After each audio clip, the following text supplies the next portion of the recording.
Hi, everyone. How are you? Make sure this works here. Hey, good afternoon. Hi, everyone. How are you? All right. Still getting set up a little bit. Did you get your questions last night?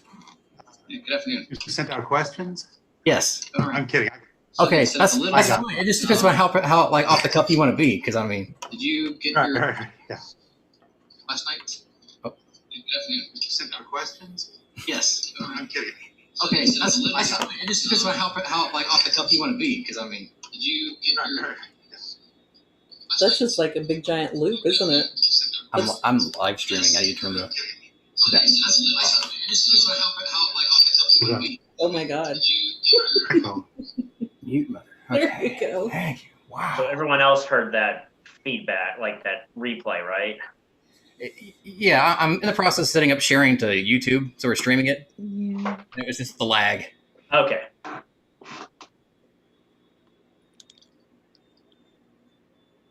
I promise we know what we're doing. That's a stretch. It would help if I had my audio on. How about that? I'm not sure at this point. I mean, really, we're messing up by the numbers. Just kidding. It's not that bad. What? It's fine. It's fine. Just feedback and stuff. It's okay. What happened? Should I turn off the recording so we can have my laptop. Tracy, I'm just going to go with no. Don't touch anything, please.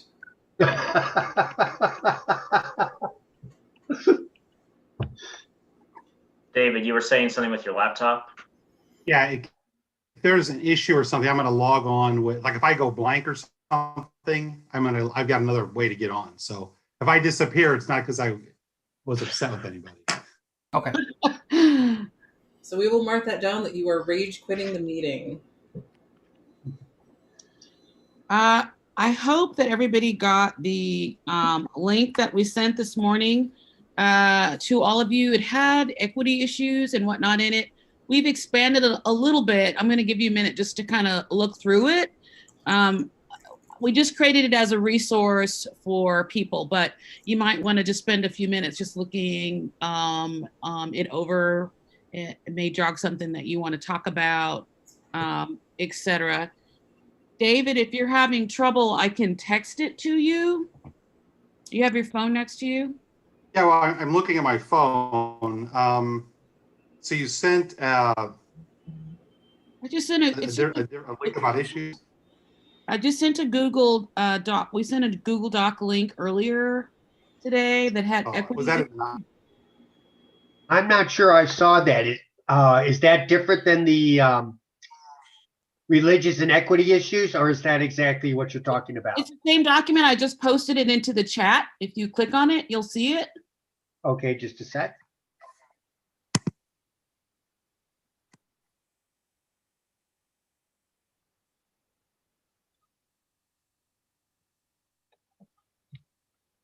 It has the same title and everything. We just added police issues, bills, and we added we added a few other parameters. I don't, you know what I have here when I open that link? Okay, wait a minute here. Okay. All right. Oh, I see. All right, pre-filed bills. Caleb, are you having trouble with it? No, not at all. I'm just looking over. I unfortunately didn't get this link last night, so I'm just looking over the rest of the equity document you provided.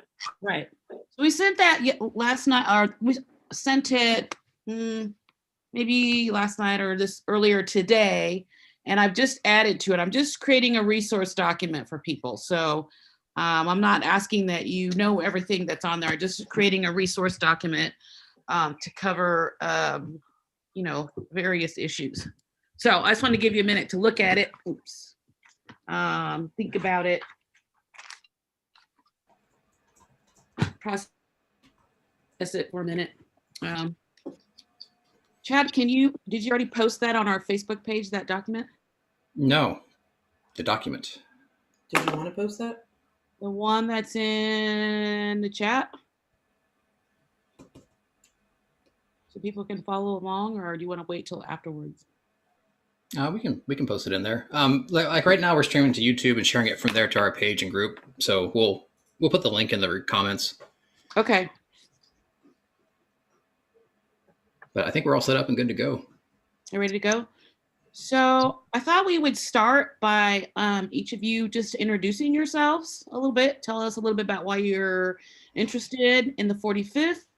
And at Race Matters, of course, everything is centered in the issues of equity and inclusion. So you might talk a little bit about how you define equity versus equality, and what those things mean to you and how they will be embedded in your practice as a legislator if elected.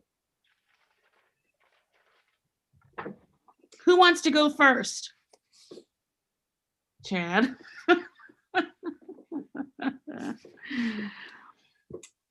All right, I picked Caleb. I guess we're gonna go with beauty before age then. Oh. First, I want to thank Race Matters Friends for creating this forum and inviting interested members of the public and interested candidates to come speak about the issue of representing House District 45 and why it's all important to all of us. I also, at the outset, have to give the obligatory disclaimer that any statements I'm making here today are representative of myself and my own views, and aren't representative of my views as an attorney for the Missouri Office of Public Counsel. I just want to be very clear on that, because state employees are usually under a big magnifying glass when it comes to when they speak in public. For the past 3 years, I have been representing the public before the Public Service Commission, the regulatory entity that sets utility rates for investor-owned utilities across the state. So I'm not helping Columbians when dealing with water and light, but I am helping Columbians when it comes to Ameren Missouri Gas.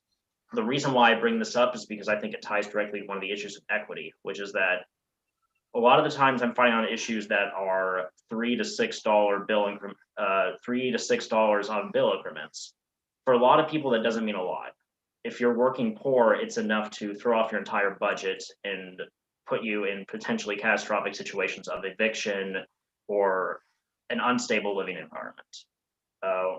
Unfortunately, we know that those issues are most severe in that people of color disproportionately experience those types of housing instability and inability to access utility services. And so that's been one of the driving forces for my current work. Before then, I actually worked for the legislature as an analyst for both caucuses. I staffed multiple different committees from economic development, commerce, and small business. And I did that from 2016 to 2018. That position gave me lessons on the politics and the strategies of economic development, and when it has failed and when it hasn't. Unfortunately, when it's failed, it has often been to the detriment of minority communities. They're often been ignored or exploited for larger developments. That is some of the knowledge base that I'm taking forward and is giving my consideration for why I want to represent the 45th. I want to avoid those mistakes in the future. Thank you for that. Thank you for that, Caleb. Scott, do you want to go next? And I also want to thank Race Matters Friends. I do not have to worry about any statements about just this being my personal opinions, since obviously they are. I work for myself, come from an entrepreneurial background. I'm basically just a peddler, selling pretty much anything that for the home, ranging from computers to furniture, all kinds of things like that, and set up payment plans, which means since I go back and pick up the payments, I get to know my people that I'm dealing with very well, and I get to deal with their personal issues, since for some reason they feel that, partly because of my involvement in the community, that I'm well versed on what agencies that they need to be guided to. When I moved up to Columbia, not knowing anyone at all, I immediately started getting involved and got elected to the board of KOPN, which I thought was kind of impressive since I hadn't quite moved to Columbia just yet. I also was involved in the Community Services Advisory Board. That's the group that Steve Hollis now runs under a different name, What was important about that is that we gave city and county funds to different nonprofits. And I could take it a step further, and because of being familiar with these different agencies now, at least on a small level, I could refer different people that I would talk to who needed help, where they should go and who they could talk to. I continued my involvement through Cultural Affairs Commission to learn more about just different activities I could share with the community. And one of the big things that I've always been involved with at all different levels was giving people the opportunity to get involved or finding ways that they could. I feel that's really important. And this is why I decided to extend out and be as a representative on the 45th, because I feel I can do even more with helping out a lot of the different people that I've been talking to through the years. I get calls all the time that are random, not necessarily about business, for people who are needing help or where to go for assistance, whether it is on rental questions, whether it's just general economic, where to get help. And I'm at the point where I'm able to point them in the direction where they can get help. In terms of Democratic politics, as sadly the Republicans have seemed to lost their minds these days, and it's been a gradual process. I became more involved with the Democratic Party and helping people to get involved with that, going into neighborhoods that my customer base is in, as well as just other areas. I basically deal with people at all types of different economic levels, and I try to bring different people together from different groups that may not necessarily have any reason or connection with others.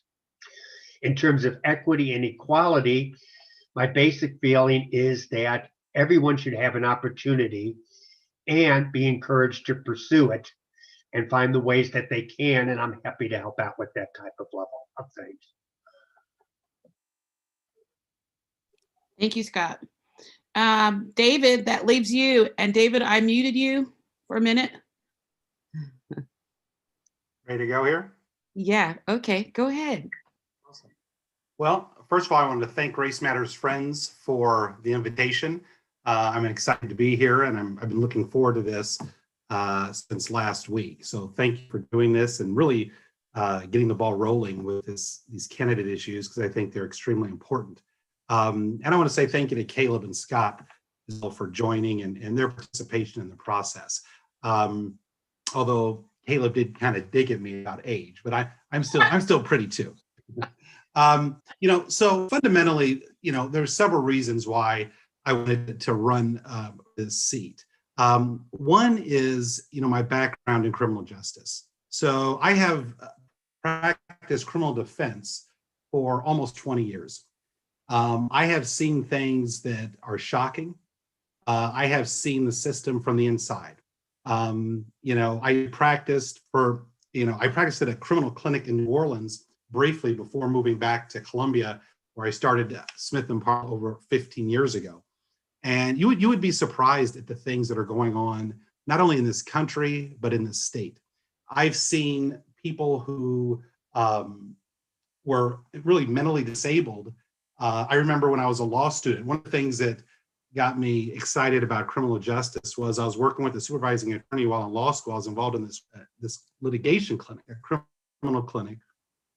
And there was a woman that she basically, I think she had some mental disabilities. And down there, they had a draconian 3 strikes you're out, meaning if you commit 3 felonies, you're looking at 20 years in prison. And if they're quote unquote violent. And this woman took a purse from a lady on a bus. She got off the bus and realized that it was the wrong thing to do. She threw the purse back across the street and all the contents fell out. The woman who she took the purse from was holding a baby. So this woman, who was a person of color who took the purse, goes to give everything back. She's just confused. And she goes to hand, she says, "Here, let me give you everything back." She hands her the wallet and then has a crisis and then decides to take the wallet. She was looking at about 20 years in prison for that. And the Louisiana penitentiary system is awful. And I was with my supervising attorney, and the judge didn't want to sentence her. I could tell he didn't want to do it, knew it was wrong, but that's what the law said was the correct thing to do. And he looked at my supervising attorney and said, Betty, is there anything else? And no, I can't think of anything. And he went to raise the gavel. It was almost off of like, it was dramatic as a television show, and said, wait. And he stopped, and it got really quiet in the courtroom. And she said, she didn't steal the woman's purse. She took her wallet. And by statute, it was a purse snatching. And everyone looked at the law, and he said, you're right. And the prosecutors object, this is outrageous. But the law was the law, and she saved her life. And just by catching something like that, a little caveat in the law kept this from doing 2 decades in the state penitentiary. So, and she shouldn't have done that. I mean, not for stealing a wallet. And so I've seen these issues from the inside, and I've seen them in Missouri. I've seen people being charged with crimes they shouldn't be charged with. My job is every day I get up and I deal with police and prosecutors charge people with crimes that they probably shouldn't be charged with. And if they are even guilty of a crime, they add layers on top of it. So where it should be a misdemeanor, now it's a felony. Or it should be 1 felony, now it's 3. And I've seen it even more in outstate Missouri, rural areas, where, I mean, it's mind-blowing where people get charges loaded on top of them. And oftentimes the state isn't even familiar with what's going on. They just file these charges and turn their back on the kid. So I've seen firsthand what happens with poor legislation, when legislation isn't drafted in a proper way, how people suffer, especially people at the bottom of the ladder. I mean, you're talking about people who might be poor, enfranchised. They're not going to get justice. I think we have good public defenders. The problem is they're overworked. That's another issue. And overworked, I may go see a client and have 1 client a day in the jail, or maybe 2. A lot of these public defenders will show them they'll be seeing 15. And how do you get proper representation when they're seeing so many people? So I've seen from the first hand the issues involving criminal justice and the lack of equity, poverty, race, what happens to people when they're at the bottom of the spectrum and there isn't equity, and there really isn't. We're a long way from that. We make incremental gains, but have we achieved what we need to achieve? Secondly, my work with the Citizens Police Review Board. When we launched that, we started that in 2006. I went to the city council with a group of citizens and submitted a proposed ordinance. We had a chief of police that had power for about 20 years, an old guard chief of police, and people thought we were crazy. They thought it wasn't nothing. We weren't going to ever get it passed. There weren't any changes. I believe there's a police officers union at that time put my name. I believe when you logged onto their website, if I'm correct, my name was at the top and my address. So I don't know if that was designed to intimidate. I don't want to make any presumptions, but I thought it was odd that they had my name there with my address. So there was an issue of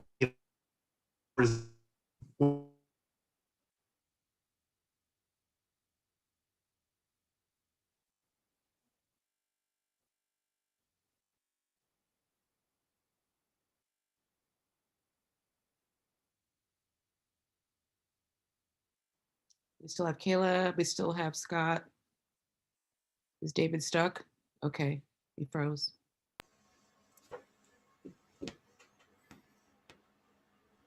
David.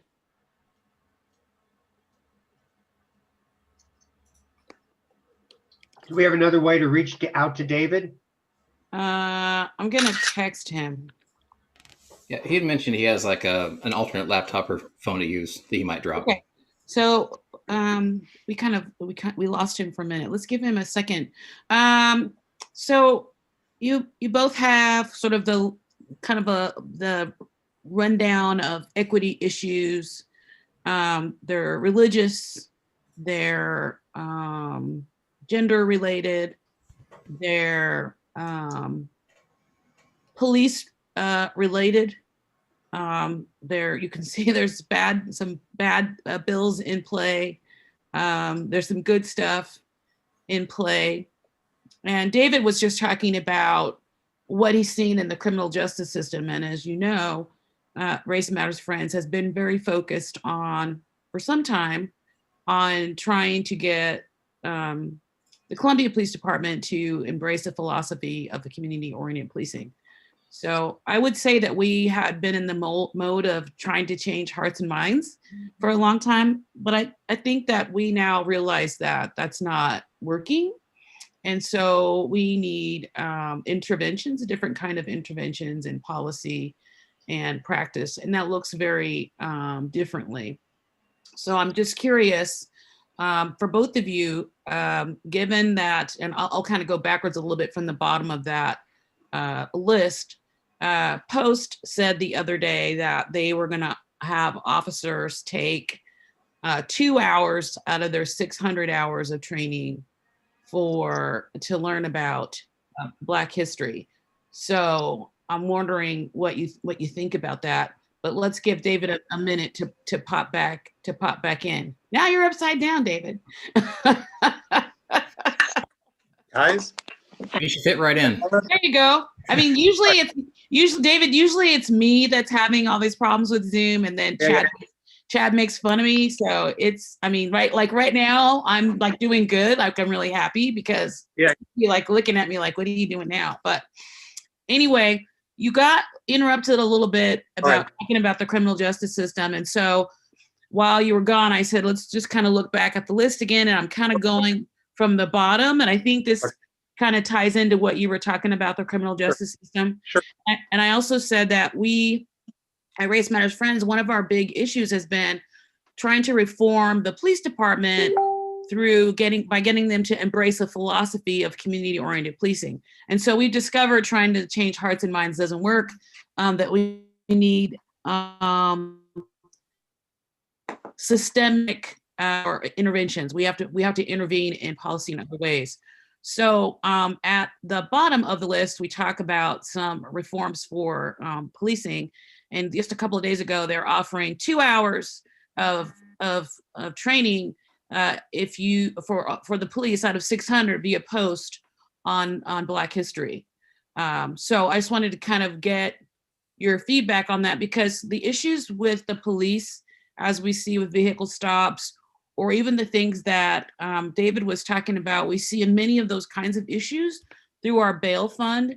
And so what are your thinking as a legislature, potential legislators?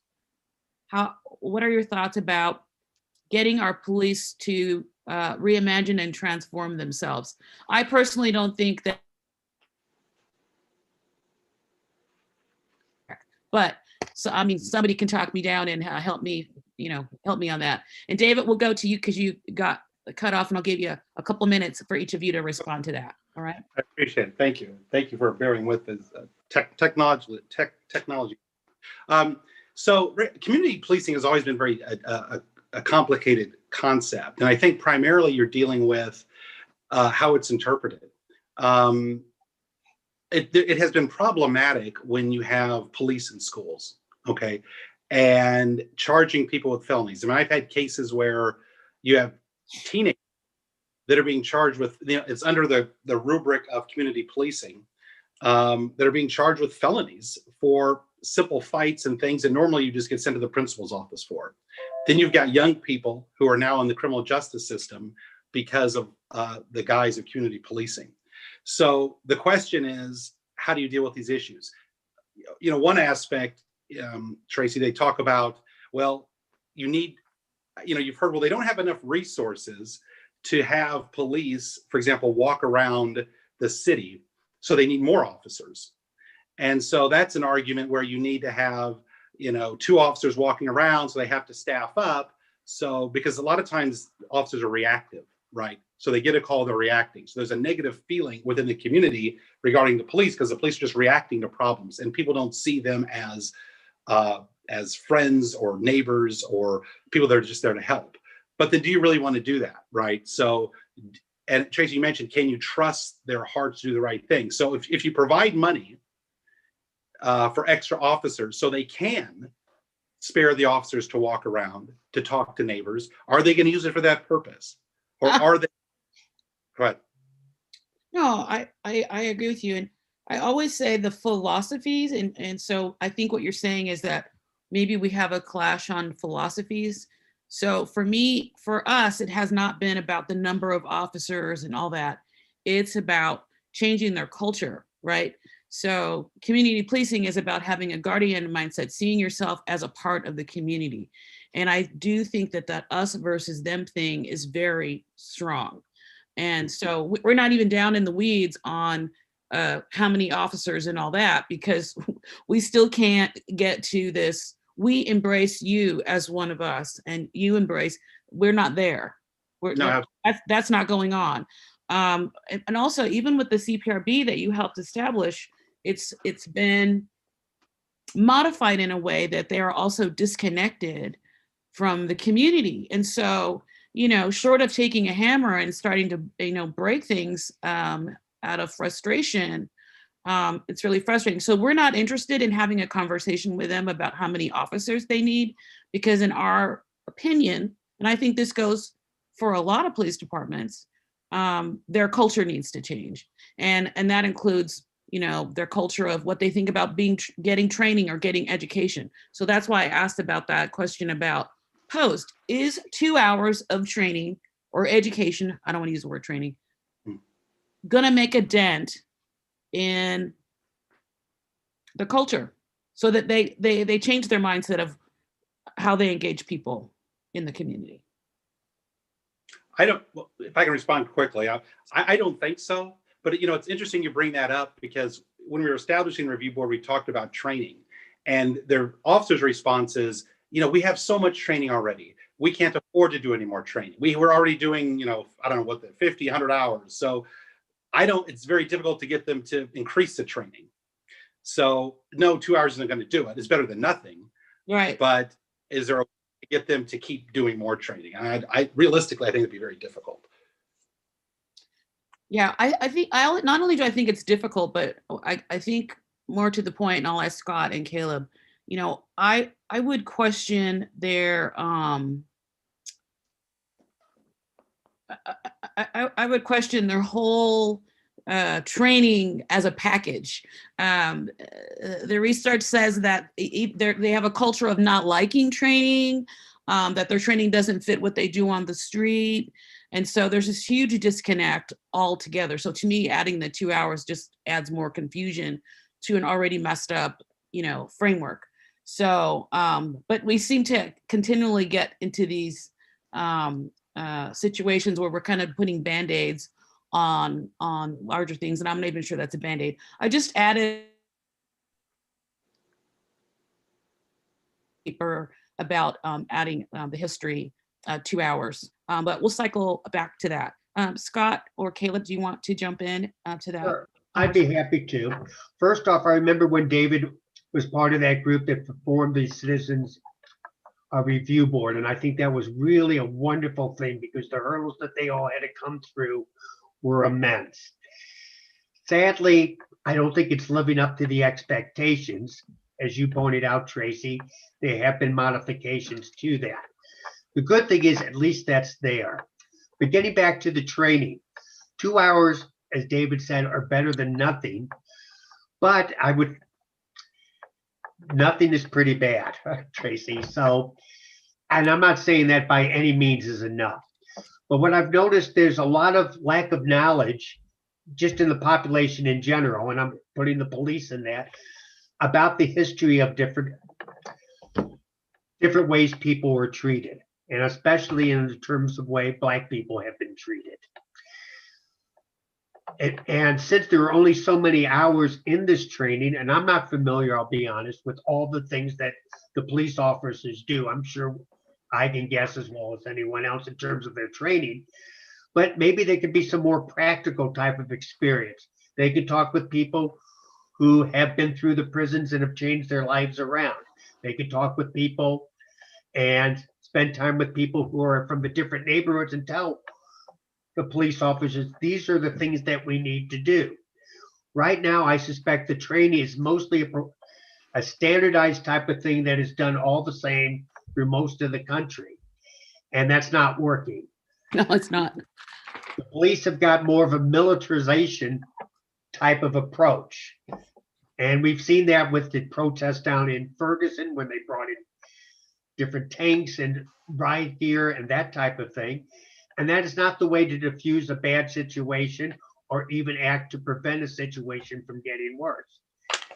Now, in terms of some of the things that you're talking about, Tracy, some of those things would be local and I would think would be best going through the city council, with the state legislature maybe being a backup. In our current environment, I don't think we're going to be able to get a whole lot done through Jeff City, just being realistic. There would be ways to go around and maybe get, whether it's referendums or whether it's changing things at the city council. As we all know, people more than ever are in their personal bubbles. They don't know what's going on outside of these particular things. When I say particular things, I'm talking about what's happening in a community that they have no contact with. So the education process has to be to the community as well as to the police, so people know what is going on. Because basically, and I'm talking from white people that I have talked with, they are shocked at the different things from Mr. Lloyd and what happened up in Minnesota. They were shocked at all the different videos that have been coming out, showing some of the police actions that we would never expect to see in this country. Tracy, you're muted.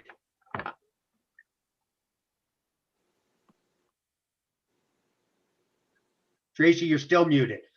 Uh-oh. Thank you, Scott. Kayla, would you like to respond to David and Scott's remarks? Yes, thank you. Yeah. Tracy, you first mentioned the 2 hours of African American history training that's been added to Columbia's police service.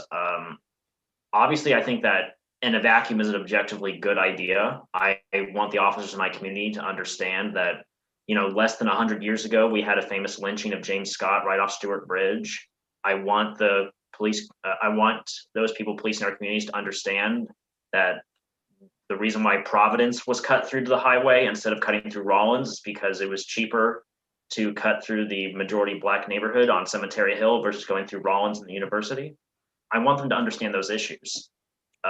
Obviously, there's a problem though where we're not going to combat this warrior mentality by simply increasing the ratio of equity training relative to total all training.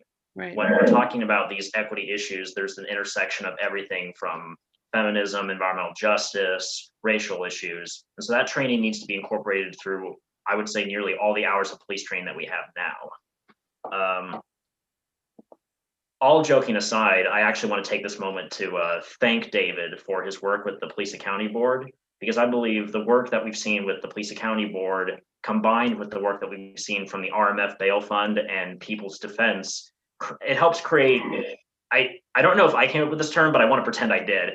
It's the ecosystem of accountability. What we're seeing now is that when actors there's not going to be one silver bullet to solve the larger quote unquote problem of over policing and racial discrimination. However, when we have multiple actors all engaging together in good faith, we can get towards more just results. So you might be asking, what's the House District Representative going to help in that role? As a House District Representative, neither of us can pass a law to stop Columbia Police from doing bad things. However, first and foremost, and what I see in my campaign is encouraging accountability. And one of the biggest deterrents we have to accountability right now is the qualified immunity status that police officers have. If a police officer commits a civil tort or civil harm against someone and goes way above and beyond what was reasonable action, in a perfect system, that person could then become a client of, say, David's law firm, and David would then have a financial incentive to encourage that accountability to the police reform. And then that police department has money, it has skin in the game on actually improving its actions. If there's qualified immunity that effectively bars a suit, or rather what we've seen recently is if we keep tinkering with the procedural rules of how you initiate a suit and how you capture someone into a lawsuit, if you mess with the joinder rules and venue, you've effectively insulated police departments without actually repealing the Missouri Human Rights Act. I think all of us all understand that our role as a representative House District 45 would be to combat those legal challenges and to continue to hold community stakeholders accountable and to encourage that ecosystem of accountability I mentioned earlier. I like your word of ecosystem accountability. I think it's something that we talk about a lot in Race Matters Friends, particularly when it comes to the Citizens Police Review Board. You know, what is their role in accountability? And then, of course, what is the role as a state? And as you said, as a single legislator, you're limited. So I guess what I'm thinking is what does that look like? Because Scott mentioned that, you know, there's this thing called the other side, the Republicans. You know, what does it look like to be a legislator advocating for that kind of accountability? Because you are going to get pushback. So are any of you thinking strategically how you might do things differently in terms of working with communities in your district in the 45th? Because there is that educational part that Scott's talking about. There is this stuff that David's talking about that's crazy that we don't see. Our Bell Fund sees it a lot because they're there, they're keeping track of what's going on and all that. And of course, Caleb, you see it from your particular realm of the world.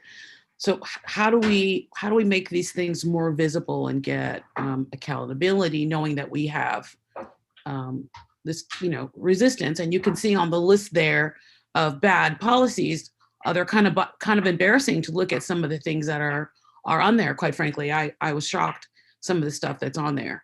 But I'm moving up a little ways from talking about police accountability, but not entirely. Like there's a note on there, like a question about social media. You know, we have cops that get online and say all kinds of crazy stuff, and can't do anything to them.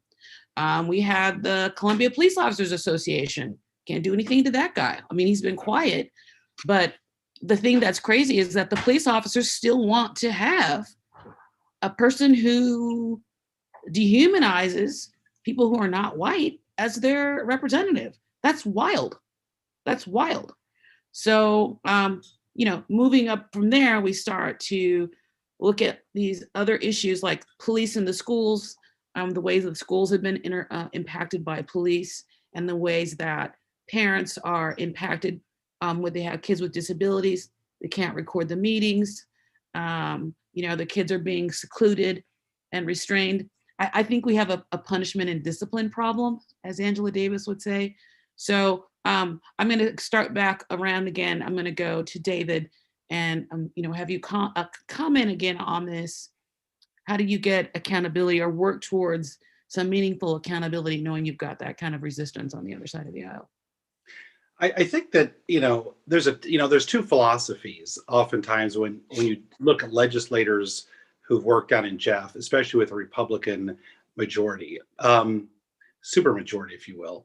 You know, one view is, you know, you go down there and, you know, throw hand grenades and you know, you stand up and say, this is what we're going to do, and not budget on anything. There's another philosophy as well. You can't get anything done. I'm sorry, you know, and I've heard that. Well, you know, we don't need flamethrowers, and you know, this is never going to happen. And I disagree with that. I think you have to be firm in your resolve. I think you can do two things. And I've always found that if you're honest with people, they may not like it, but they're going to respect it. So as opposed to going down to Jeff City with the notion, well, I can't get anything done. One, you establish relationships, but then you're firm in what you want to do.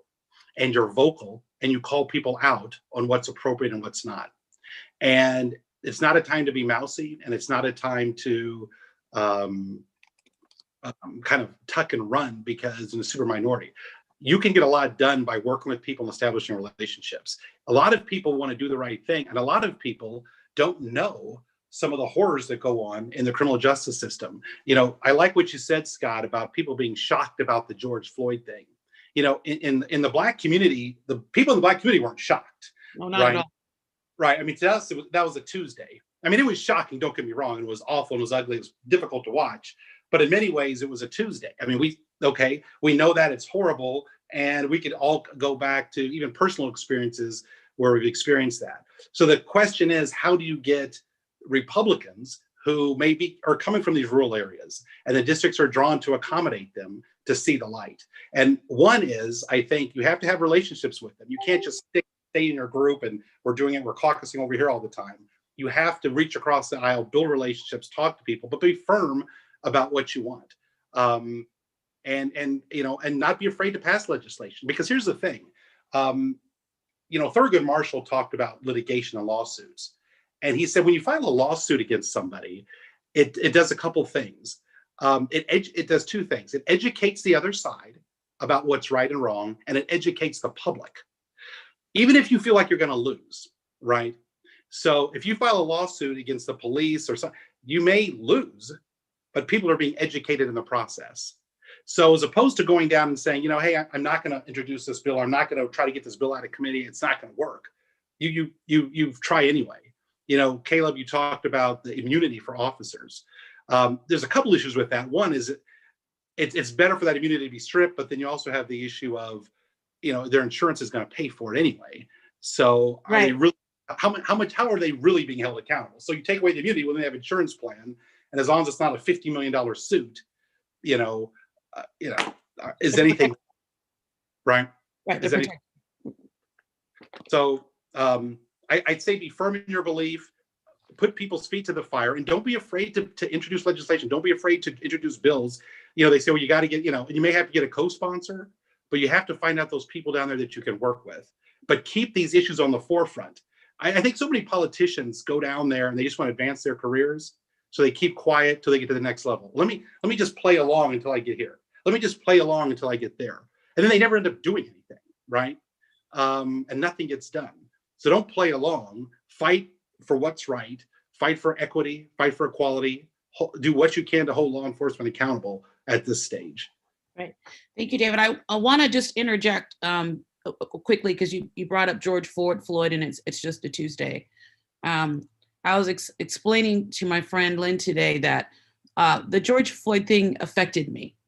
Something got wrinkled in me from that. And that was seeing the dehumanization that's been normalized. To put your knee on someone's neck, they're crying for their mama, and they can't breathe.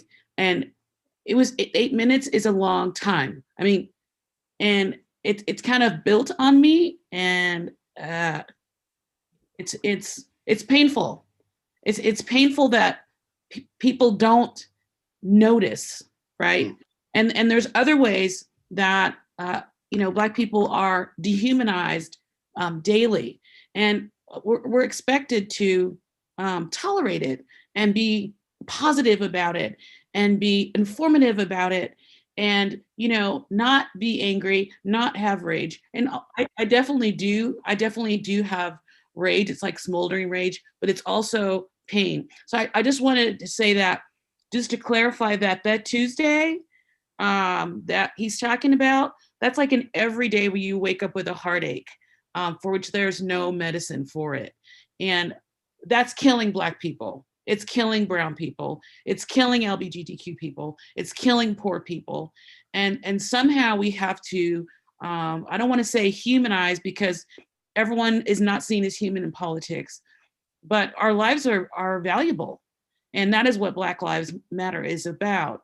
And if there was ever a time to point out, make the connection about Black Lives Matter, is that this guy could stand with his knee on someone's neck and smile with his hand in his pocket. And that is everyday business coming out of policing. So I just wanted to make that clarification about Tuesdays. They hurt. Absolutely. Absolutely. I want to say just a quick follow-up, if I could, Tracy, about that. I wasn't picking on you. It's that kind of authentic vulnerability that you were just expressing that needs to be a part of our politics, which it is not. And we have no way of knowing how people are going to go to office, and the power's not going to go to their head because, yeah, I have power now, I'm special, and I can just be quiet because all these other white people that are here, they're being quiet. No one's going to make me do anything. And if my constituents email me like some of those other people, I don't have to respond because I don't have to. Absolutely. One thing I wanted to follow up on what you said about the pain and the rage and the microaggressions. When the university was boycotting, the football players were boycotting playing because of some of the injustices that were going on. I took my kids down there because I wanted them to see that and talk with people. And I talked with a few of the people who were organizing it. And I asked him, and I said, "What? Tell me about this. Why are you doing this?" And one thing he said, the microaggressions. And I thought, microaggressions? And I don't know if I had heard that. I thought microaggressions. And then it's like he was a young man. I mean, he was probably in his 20s talking about microaggressions. And I thought, and it's just like what you mentioned. And then all of a sudden I started to think about it and I became enlightened. And I thought, yes, when my child goes to school and he's constantly confused with the only other person of color in class, constantly, and he looks totally different from the other person. It's the microaggression. And, I spoke at you talked about a life-changing moment with the George Floyd situation. I went to a rally this summer an NAACP rally, and I spoke briefly. And, people say, well, it's Antifa and all these people are doing all this stuff. The thing is, as you know, and I'm sure Scott and Caleb, it was an organic movement. I mean, this wasn't people calling, hey, come out, because of the microaggressions, because of the pain, the simmering pain, the hurt. People just organically show up and they're all there. And all the speakers pretty much said about the same thing. No one compared notes. No one said, hey, you talk about this. It was all the same. And all the people, you could see it in their faces. It was an organic movement all across the country because of these aggressions, these microaggressions, and, the simmering pot that was boiling. So thank you. So I want to also, Caleb and Scott and David, I wanted to just mention for the Post article, which my response to the reporter is the training that the officers are getting framed with anti-racism. It's changed over time because racism is always mutating. Am I frozen? Am I still frozen? You're back now. We kind of missed half of that. So I'm just going to make a comment about building on David's comment and the article about the Post, is that my response to the reporter is their curriculum, police curriculum, rooted in anti-racism? I would say that it's not. And the language changes. People get upset because there's a word like microaggression or there's a word like anti-racism. Racism is always evolving and the language around it, always changes. But those microaggressions are just slights that are intended to be, sometimes being gracious, and they're actually derogatory. I sat in a conversation the other day where someone said to the person, well, I need to know how your ideas were vetted and where they came from and if they'd been validated, because this is a Black person saying it. So that's pretty offensive, but you could miss it because, the person could think that you're, giving them appreciating them or something like that, could take it the wrong way. But it's that kind of stuff that comes out of people's mouth because they have this idea that Black people are inferior or brown people are inferior or whatever. So again, anti-racism, I think, is a way of thinking and way of being every day. It's not something that you just put on for 2 hours in a workshop, right? It's every Tuesday work, right, David? Exactly. Just thank you for that, Tracy. Yeah. Go ahead, Caleb. I think I picked on you last time, Scott. So go ahead, Caleb. I really didn't have much to add other than, thank you for that statement. For all the reasons that David said, if you're trying to seek racial equity at the Capitol, you immediately have to establish relationships. I think what wasn't necessarily hit on right away, though, was that there's not just a racial divide in our state, there is a perceived divide amongst the majority caucus, that there's a rural-urban divide. There are some rural reps that come into that Capitol building and they have not met they've not met a single person of color until they met the St. Louis delegation. Good God. It is there, for all the insults that come to liberals about living in a bubble, it's quite surprising to see some people that live in rural Missouri and haven't experienced what someone in Columbia or on the business loop has experienced. If we are looking to pursue equitable ends for the 45th and for the state at large, I think you immediately need to reach out and start looking for those problems that transcend our divide. opioid abuse is a problem that transcends the divide. And the prescription drug monitoring program is one key piece of legislation that could immediately have a direct and measurable benefit to not just residents of the 45th, not just people of color, but people across the state. That is something that there is a bipartisan coalition that's been building for that legislation. We have Senator Holly Rader from, she's in the Boot Heel. She and I disagree on a lot of things. However, we've worked together on this, and I would like to continue that work as a House rep. You know, we almost got it across this last session. Caleb Rowden, not to be confused with yours truly, unfortunately. It's issues like that. It's the PDMP, it's opioid abuse, it's Medicaid expansion. These issues that transcend all our boundaries. If we can target on those and show the rest of the state that we have their interests in mind as well, they can help us towards our goals. Great. Scott, do you want to comment? I put a note on there. I don't know if I spelled it right. Holly Rader. I put R-A-D-A-R. So it's not like radar from MASH. It's R-E-H-D-R. D-E-R. R-E-H? D-E-R, yes. Okay. You can look that up. Alrighty, I could go.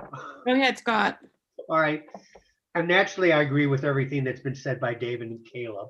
One thing I'll expand on what Caleb just said in terms about bubbles. Bubbles aren't just in the liberal or urban area. It covers all people across everywhere these days. People are just reinforced by listening to what they feel agrees with them. It can be a tough hurdle, but like David was pointing out, relationships, telling the truth, education, all of that can help make a difference.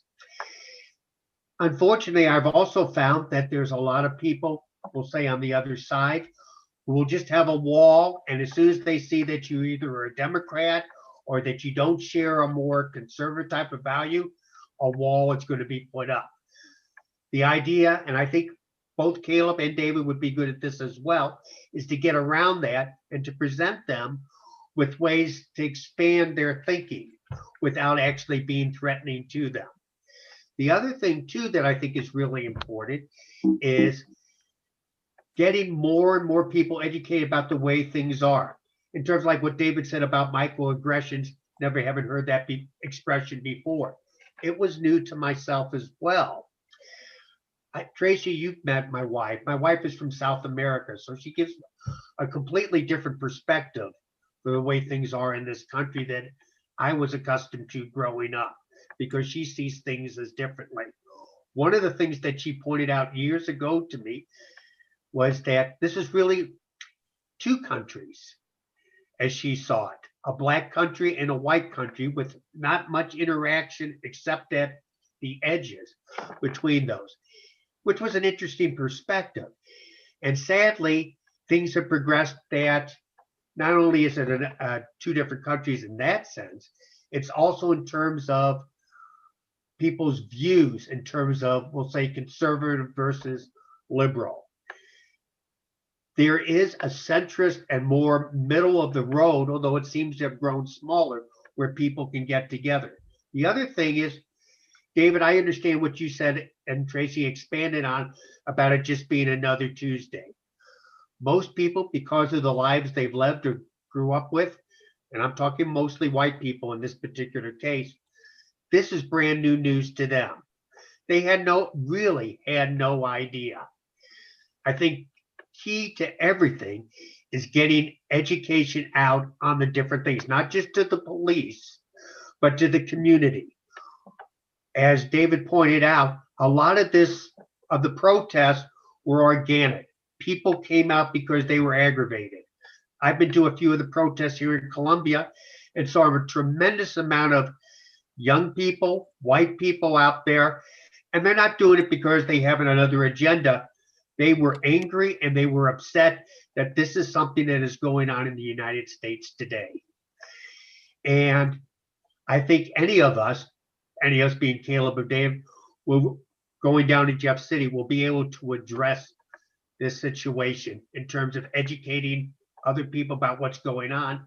But it's also important to educate people who are just the voters as well as the citizens, because unfortunately, not all citizens vote. And I think that's where we can really make some changes. The other thing that I really think is we are on the cusp, hopefully, of making a lot of strong changes to the way things have been going. There's a lot of pushback. Hopefully some of this pushback is a last gasp from some of these groups. Sometimes they're hate groups, sometimes they're groups that just look the other way. But I think by getting the word out and showing people what things are really like, can make a big difference, not only to our community, but for getting things changed down in Jeff City. So I just want to add to your comment, Scott, and it's a good one, and I struggle with this one, which is how do you communicate to people so that they don't feel intimidated? So I have a lot of issues about talking to people who are super fragile and they can't hear the truth. So I really think that's on white people to deal with white fragility. When it comes to me being a Black person, I'm exhausted from trying to deal with people who are ignorant, you know, because Black people are always trying to explain. And like the guy Victor Lewis says on The Color of Field, you get cross-examined. And what about this? And what about that? And I'm tired of it. So to me, racism is a white people problem. And I think white people need to really take up the slack and do the work on it. And because it's frustrating for Black people always to be seen like foreigners in their own space. And I feel sorry for people who live in that urban-rural divide and don't realize that, and they're big churchgoers, that there are people that are, you know, all colors, shapes, and sizes. So that confuses me. But yeah, I understand the idea of articulating messages that don't offend or intimidate people. That's a craft. I think that's a craft. And I don't know how you white guys are going to do it. But it's also different for David being a person of color trying to have that conversation. So well, you're absolutely right, Tracy. I totally agree with that. I believe, Caleb, you probably do too. The way I have found to do this best is having conversations with people and bringing them out, seeing what their stories are. And I'm talking about white people right now. And then pointing out different things that you have seen, experienced, different things that you have heard about, and get their reaction to that. Going back to a point that I was bringing up earlier, a lot of white people, and not just mainly because, again, and I hate to keep using a bubble because it sounds so narrowing, but unfortunately, there are a lot of white people who have no idea what's going on in the Black community. They have very little contact. Maybe they work with some people who are African American, but in terms of really going into details and knowing what is going on in different neighborhoods or what obstacles are out there for them to get involved with and that they come up against, this is all new news. That's why I say something like the George Floyd was such a shocking thing. And here's the other thing too that I've noticed. We have seen, even prior to George Floyd, videos that people took on their phones of Black men go with the police being shot in the back. A woman down in Texas, I think her name was Sandra Bland, on what happened with her. I don't think until George Floyd, a lot of people, white people that is, really paid attention. It didn't make the impact that did. And then all of a sudden, it was like enlightenment, like, wow, this is going on. I'm not saying everybody has gotten that because they haven't, but it's at least we have a start. And Tracy, you're right. It's going to take white people talking about these type of situations to other white people. I want to pivot to the bills in just a minute, but Caleb, because we're at the 1 hour mark, and so I'm kind of going through our questions in the chat. But Caleb, do you want to respond to either David or Scott's comments? And my little rant that I just did? Well, we've all made great points. And I think one thing that we can all be thankful for is the problem of plenty we're seeing in the 45th. We aren't like the 50th or some of the other districts where we have good people coming forward, but it's a struggle to see if we can see if a victory for the minority caucus. What we're seeing here is a great slate of people that have come forward that are willing to listen and hear the concerns of the 45th. That's I mean, cool. honestly, Tracy, you hit it on the head with the communication issue, though. I mean, it's not incumbent upon the Black community to convince any white person to care. It's not incumbent upon the trans community to convince the rest of us that they're people and are deserving of respect. It's not incumbent upon women to convince men to treat them equally. I mean, I'm a little bit of ashamed to say this, but I grew up in Kansas surrounded by Republicans. I'm sure in my early stages of life, I've said or thought things that I'm not particularly proud of now. I thankfully was willing, and a lot of coincidences put me at a place where I was willing to listen and learn. And so I don't believe as a white man, a white man from Kansas that has lived in Columbia considerably, that I can ever fully understand the issues you're speaking to, Tracy. But I thank you for inviting us here to listen. Well, I appreciate your willingness to be honest and vulnerable. I think those are really important traits that we pull into our politics. As a matter of fact, Black feminism is based on a love of politics, that you look out for everyone. So if you look at the history of Black women, you'll know that that's been the cornerstone of their politics, is we need to take care of our community. Justin Aldred posted some good questions here, and I want to go through them and then kind of work our way up to the questions that are at the top of the list that are related to gender and religious issues, because those are hot button issues in Missouri. But Justin asked, how can you make effective changes that support your district while acting as a member of a minority party within the Missouri legislature? I think that we've covered that already. Campaigns are long, costly, and overall fatiguing for candidates. Will you be prepared to run a campaign if a special election is called in 2021, and then immediately run a subsequent campaign during the regular election in 2022? And then there's one other question, and we'll come back to number 3 is, do you believe the upcoming redistricting changes will affect your election or campaign? If so, how? So I'm going to post that last question down here so everyone can see it. But I read them out. I read them out loud. I think the last question probably encompasses kind of all of that in terms of your commitment to 21 and 22 and redistricting. You want to go, David? Sure. So, yeah, and I agree. A lot of that was covered as far as, being in the super minority, about relationships and such. I think we all touched on that. Yeah, and I think you have to be committed to the process as far as running. So, I made the decision. I thought about it. I had actually planned on doing it when Kip's seat turned out. And then, Martha Stevens called and said, she was behind me on that. So I kind of helped the decision process, but you have to be in it. It's difficult, but here's the deal. Life is difficult. Change is difficult. And it's not always easy. I run a law firm, and, that's going on, but it's hard. And you're not going to accomplish anything without struggle. That's the bottom line.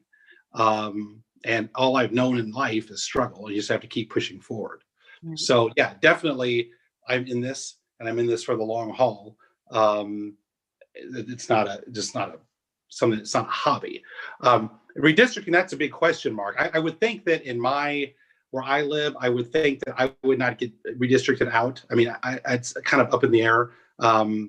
So I would, hopefully that wouldn't affect me, but it could. I don't know. There's a definite way to know that yet. I would hope that it would make it more fair around the rest of the state. Right. What do you think about that, Scott? In terms of the only part I disagree with what David said was in terms of them making it more fair throughout the state. Sadly, there is just no reason for them to do that. In a worst case scenario, basically with the gerrymandering, they've got Columbia basically into Martha's district and Kip's district. I wouldn't be surprised to see if they find some way to try and combine that into one district. but I don't know if that's really possible, but I'm sure there's going to be an attempt to do that. The idea is to ensure for the next 10 years, Republican control. One of the things that Kip has mentioned in publicly, Okay, thank you. is that for the Democratic Party, we haven't really reached the lowest level yet. So it's going to take a lot of work to turn us around and build. And we're going to have lots of the obstacles in addition to what David had mentioned in terms of just trying to win seats just in general. In terms of being in this for the long haul, I don't think any of us would be volunteering because we know what's involved with this going forward. And it's going to be interesting. COVID is still going to be a factor coming up for the next several months to a year. So that's going to affect campaigning. But I think all three of us will be able to persevere and get through this. And I'm sure all of us who don't get chosen are going to be helping to make sure that one of us is going to be going to Jeff City to ensure that we go forward. I don't think on any of the issues, any of us are that different. We may come from them from different perspectives. We definitely have different backgrounds and different skills that we bring to this. But I think overall, I'm optimistic. I think whoever gets down to Jeff City to represent the 45th is going to be basically hitting the ground running as much as they can. Sadly, we are going to probably miss having representation in 2021 because of the way this is going to work. But that doesn't mean that things can't be prepared for going forward.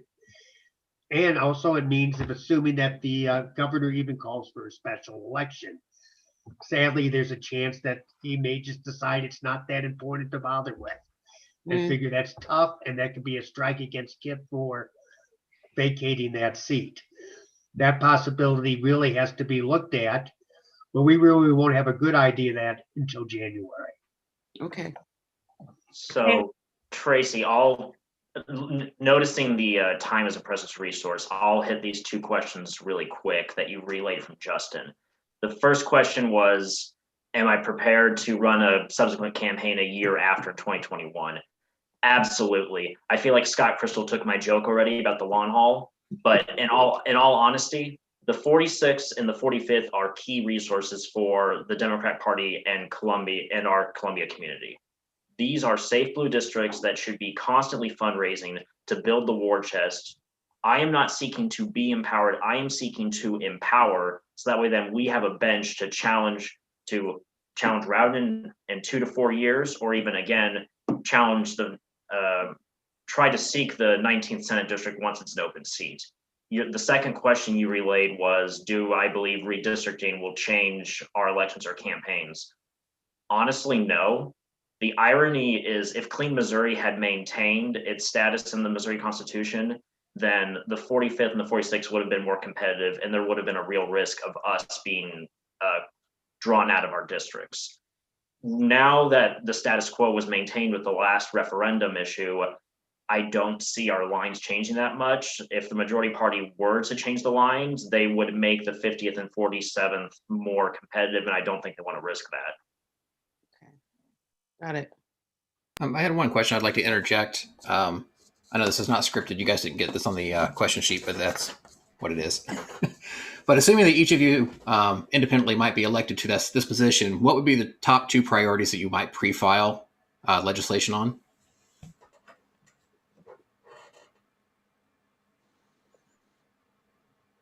I mean, if we're just going to go off real quick, I mean, the 45th represents Mizzou. Education, both K through 12, for the foundation formula and higher education, has to be first and foremost representing that district.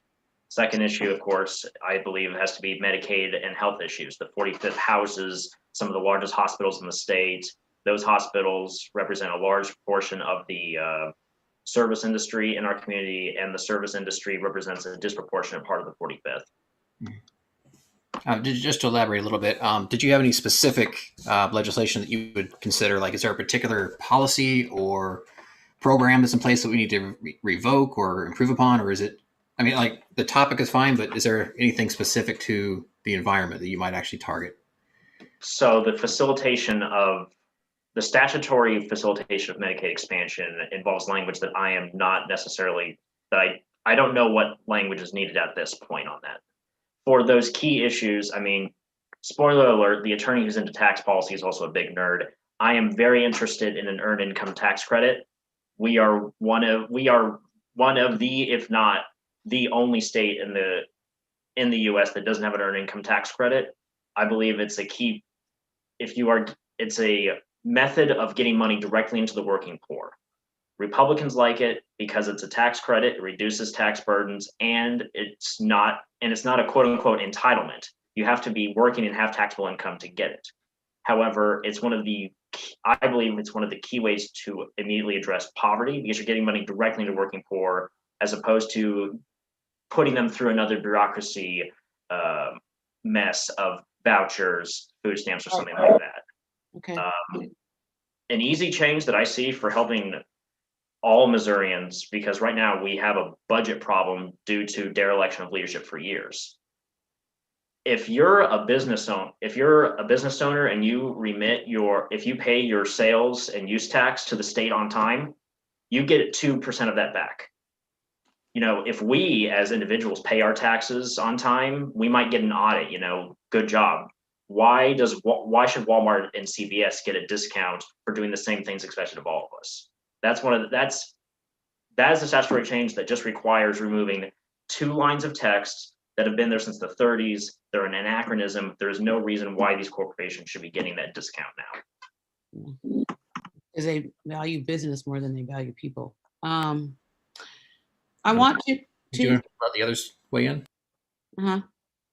Scott? I'll weigh in real quick.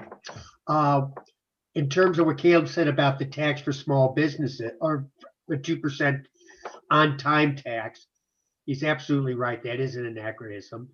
I would modify it to the sense that businesses at a certain level would be entitled to get that.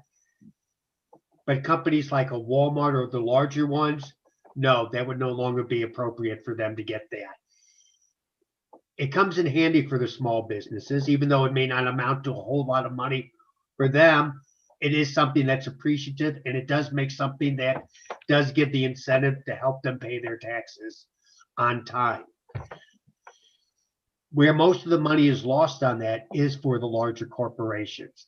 In terms of other legislation that for pre-filing, I think realistically we would have to be looking at 2022. And what the situations are at that point is harder to say. In terms of general types of things that I would like to see, I'm not going to take the time right now to do that, since time is going to be getting scarce. But there are issues I'd like to address. And if there are bills that I can prepare to do that for helping business, for doing things with entrepreneurship, I do have some ideas on that. But right now they're not specific. They're more of a general type thing. So I don't think that's going to do more.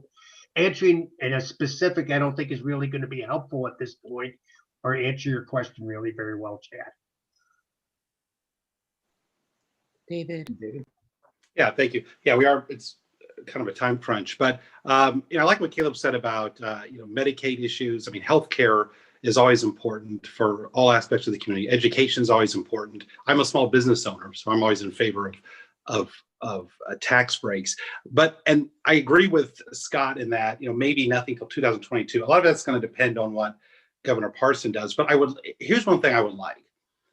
And I've seen this in my own practice, in that because of what happened this last summer with the injustice, and we talk about George Floyd, I saw a change in courtrooms about how judges looked at me, because they knew this was going on. They knew things like this were happening on TV. So right now, I think we have some leverage. I think it's things have gotten a little quieter now.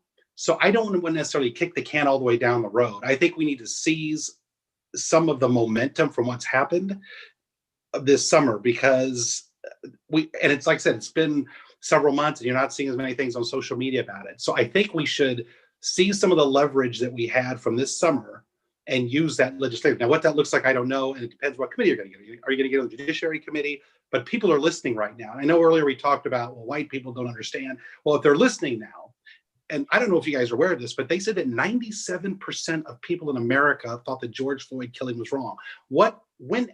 ever has that happened where that many people Agreed. see an event and are on the same page. So let's see some of that momentum and try to get something done for justice. I mean, we're here for that. So those other issues are important, they're paramount, but let's see if we can hold on to some of that and look to see if we can't get something done while people are still in the legislature who remember it, you know, who experienced it and were affected by it. Well, David, I think that's a good point. I would call it planting seeds. And so my question would have been, how do you plan to plant seeds to build on what's happened in this past summer, not just around race, but also around gender equity, around immigrants. You know, the past 4 years, everybody that's not white middle class, upper class has been a punching bag. From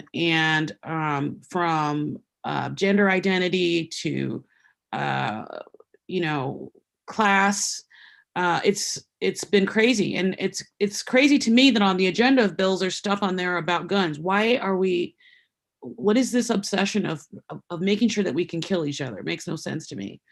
So I'm gonna go to the top here, just because we're talking about the Missouri Non-Discrimination Act, would add sexual orientation and gender identity to Missouri's Human Rights Act, which currently prohibits discrimination in employment, housing, and public accommodations for other protected categories, including race, sex, and national origin. Do you support this? If there was an opportunity to pass the bill for just sexual orientation but not gender identity, would you support it? So, you know, this is another touchy issue like race, where people can get really uncomfortable. And I think that, you know, this is something else where we have to do some growing up. So Caleb, I'll let you start first and then we'll work our way back around. To repeat for the audience, the first question is, do we support the Missouri Non-Discrimination Act or Right. not? Right. And if there was an option pass the bill for just sexual orientation but not gender identity, would you support it? Okay, so for the first part of your question, do you support Mona? Absolutely. There's a lot of issues where I am willing to work across the aisle and compromise. I am but on this, I'm an unapologetic ally, and we can't compromise on this issue. That ties into the answer to the second part of your question, which was, would I support Mona for sexual orientation but not for gender identity? I would say no. Okay. The logic for passing Mona in that piecemeal fashion is the logic of the camel getting into the tent. You know, you start with the nose, and then you get the head, and then we might eventually get the body. Incremental. That logic fails. That logic fails in this case, though, because if we pass Mona with sexual orientation but not gender identity, we have carved the transgender community out, and they, as a group, and when I say they, what I'm trying to indicate is that they will not. I fear that they would not be able to create the political capital later to then have their interests added to Mona. If they're carved out, we've left them in the dark, and I don't support that. Right. And I also want to just add that Black trans homicides have been really elevated in the past 4 years under Trump. So those are really difficult numbers to continue seeing. David, your thoughts on Mona? Yeah, I definitely support it, obviously. And first, I mean, has it been 2 decades that it was filed 21 years ago? Or yeah. So it's unbelievable it's been that long. So absolutely, I'd support it. And, you know, it's interesting, you know, Caleb talked about the distinction about, you know, all or nothing. I wrestled with this because at first I kind of thought, well, maybe, you know, that philosophy was right, that, you know, trans people wouldn't have the power later to get it done. It's difficult. I probably would if it was only sexual orientation, just because it's incremental progress. Because it's been 20 years, I probably would. It's an awful hypothetical, it's an awful situation to be in. I would prefer it not to be that way. But yeah, this question, like I say, it caused me a lot of turmoil because I went back and forth. And do you hold out? And what if you hold out and say no? And then it's another 20 years, right? So then it's 2040 before anything's done. So I probably would do it because I think it's incremental, but but then again, you don't want to leave out obviously the trans community. And one thing I wanted to say too, Tracy, you had asked just to touch on part of this when you talked about the violence for Black trans people and how everyone can capitalize on this leverage and how, not just Black people, but the trans community.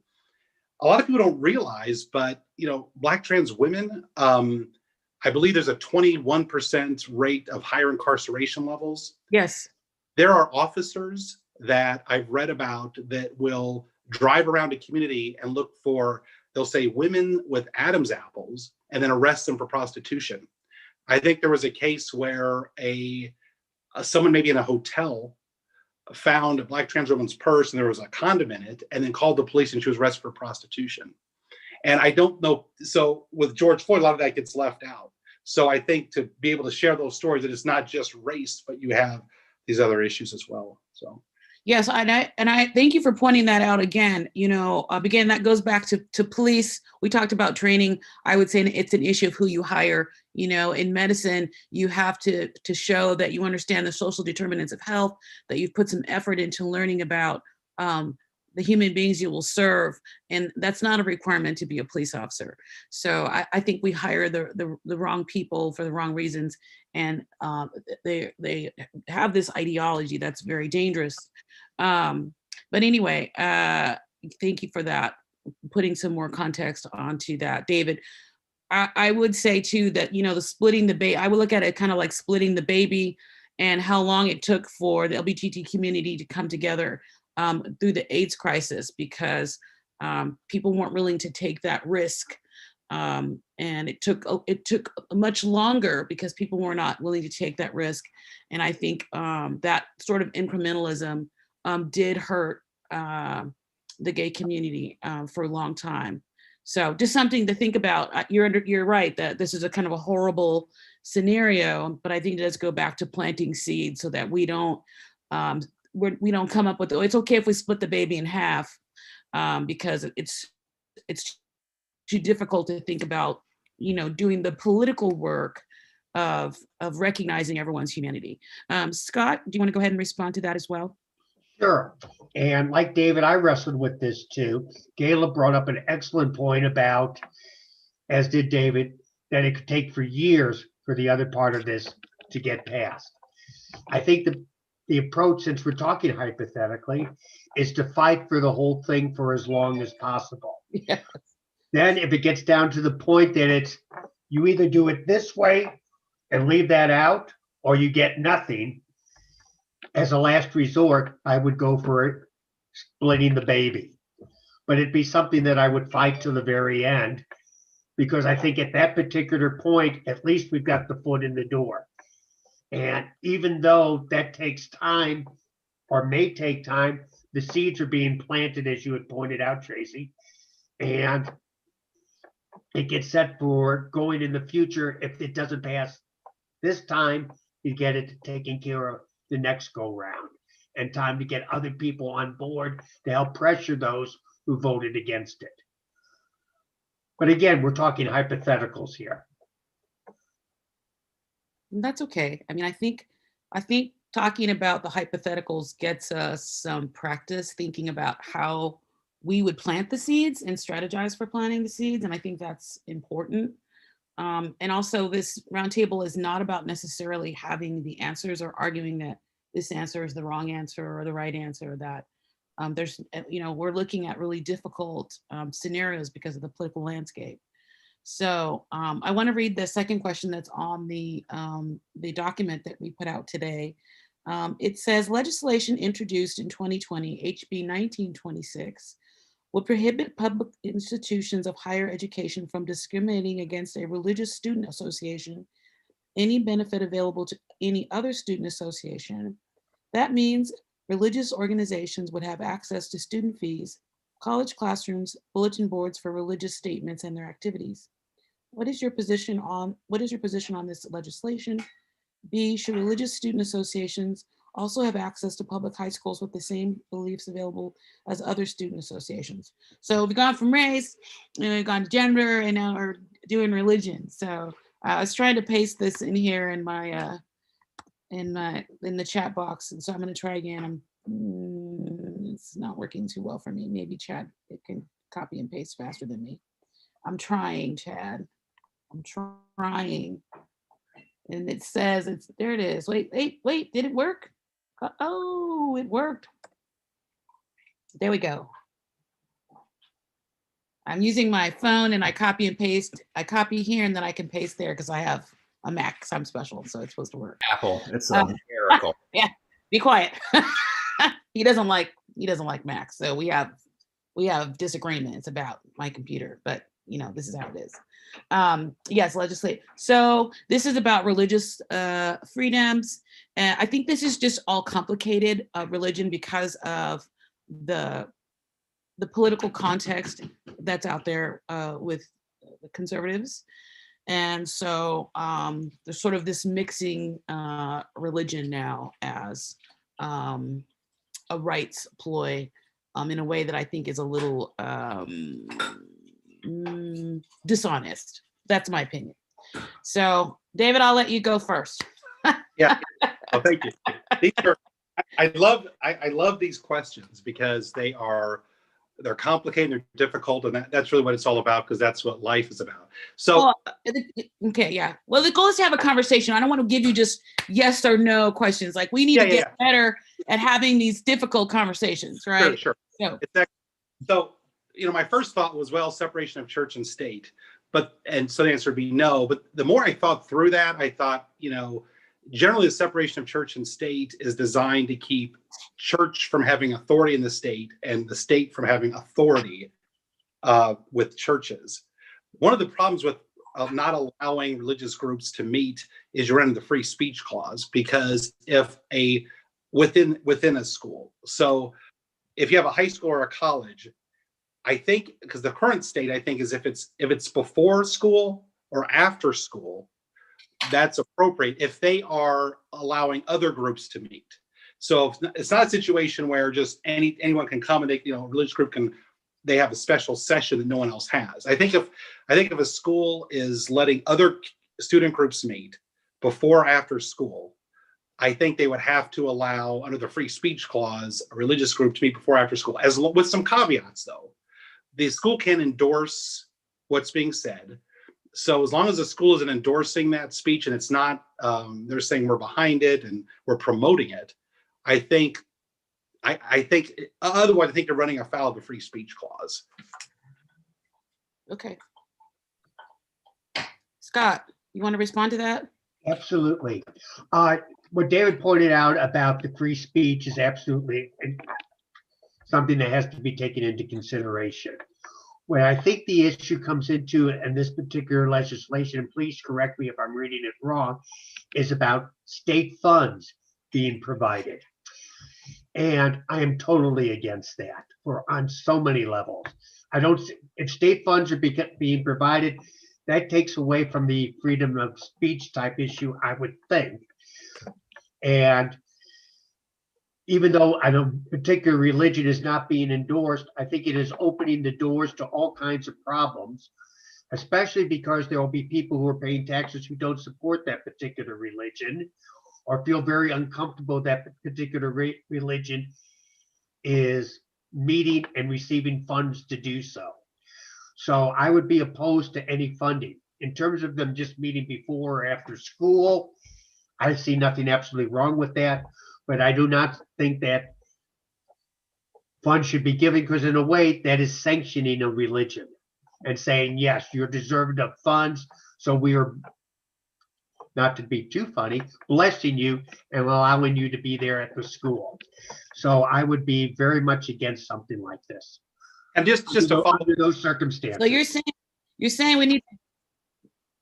I'm sorry, Tracy, I didn't get what you said. You're saying we need to dig up those seeds.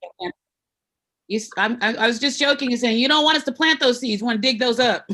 Exactly. Go ahead, David. You wanted to respond real quickly. I agree with Scott's assessment as well. I don't think state funds should be used. I mean, if it's just a meet, they need to meet in a room, that's one thing. But doling money out, that's another animal altogether. Yeah, it talks about fees and stuff like that. So yeah, once you start making those kinds of transactions, it elevates it. Can I interject real quick? This is like kind of like my second life working secular issues. But I think the thing that we're kind of touching around is that we're talking about religious organizations, not student groups. So, for example, if you had organizations out there, and I'll go ahead and drop like the Missouri Baptist Convention, Don Hinkle. If you're not familiar with him, trust me, you'll get used to him. He's all up in the legislation. But when you have groups like that sponsor these organizations and try to take state funding to finance what they're doing, I mean, they're going in for proselytization. And I think that's something that's not to tread on anybody's position, but I think that's the element that we're really focusing on with this bill. I don't know if that changed anybody's position on that, but that's kind of like my understanding of it. Well, again, it goes just back to what we're saying about receiving funding for this.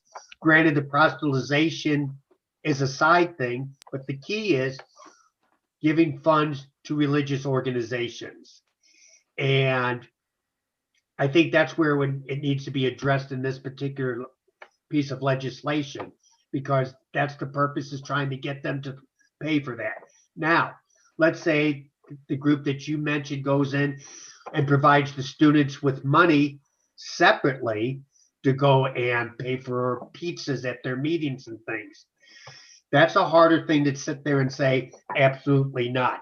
That money is coming from outside, and it's not any different than the students ordering a pizza, assuming the school allows that, to come in during the meeting. But I think the heart of this particular thing, again, is the state funds, so that the particular church doesn't have to go into their coffers to pay for things.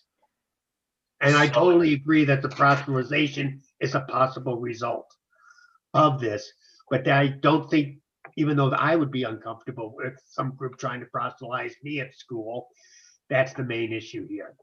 So if I may answer on this point, I think the many nuances we've addressed actually speak to the context of where this bill came from. And I don't support this bill, and let me explain why. School administrators have been they've been struggling with how to balance the Establishment and Free Exercise Clause and how they treat student groups. We've had schools that have just said, no funds or any services, full stop, to any religious group. David made the distinguishing point that there's a difference between funds in the room. I respectfully disagree. If you're affording those religious groups room access, they're getting utilities, they have the square footage, and they have access to the student population. This legislation was not crafted because we have a Muslim student organization or a Jewish student organization that is attempting to provide a safe space for minority populations. This legislation is coming from a mindset of groups that, full cards on the table, I disagree with them. They are entering into spaces and using the First Amendment as a sword, claiming that they can exclude certain students from their group because they don't qualify with their definition of a religious or pious life, because they're gay, because they're transgender. And so they want access to public institutions, but they want to keep members of the public out. And I don't think that's right. And whether you would disagree with it or not, the reason why governments don't tax religious institutions is precisely so that they can readily have the capital to create their own spaces of worship and meeting. I'm not opposed to religious after-school clubs. I was an avid member of one at my Methodist church in middle school. But that means that I didn't meet on school. After school, I got my butt into church just down the street. That's why we have, Columbia has a great resource. We have many different houses of worship across our city. We don't necessarily need, the best way to avoid discrimination is to be treating all groups equally. And so that's why I don't support this bill. Okay. We have 2 more giant questions on the board, and we have about 30 minutes. So I posted both of them so that you could scan through them. The one is SJR 50 is a statewide constitutional amendment to require students participating in any single gender event or activity organized by a statewide activity association, like the Missouri State High School Athletics Association, to participate in the event corresponding to the student's biological sex. Should transgender student athletes be required to compete in athletic events according to their biological sex, regardless of how they identify themselves? men's track, women's track. And then the other one is several bills have been introduced to restrict access to therapy and treatment for gender reassignment. Should medical providers be prohibited from administering any medical or surgical treatment for the purpose of gender reassignment for anyone under the age of 18? Reassignment for children under 18 of age be prohibited without parental consent. Should Missouri's child abuse or neglect laws be amended to include hormone or surgical treatment for gender reassignment of the individual if the individual under 18? Should it be a crime if a person assists, coerces, or provides for a child to undergo any surgical or hormonal treatment for the purpose of gender assignment? These are weighty questions. I'm going to let you guys tackle them whichever way you want. I want to give a precursor before you start. There's a great book by Andrew Solomon. It's called Far from the Tree. It's a pretty big book.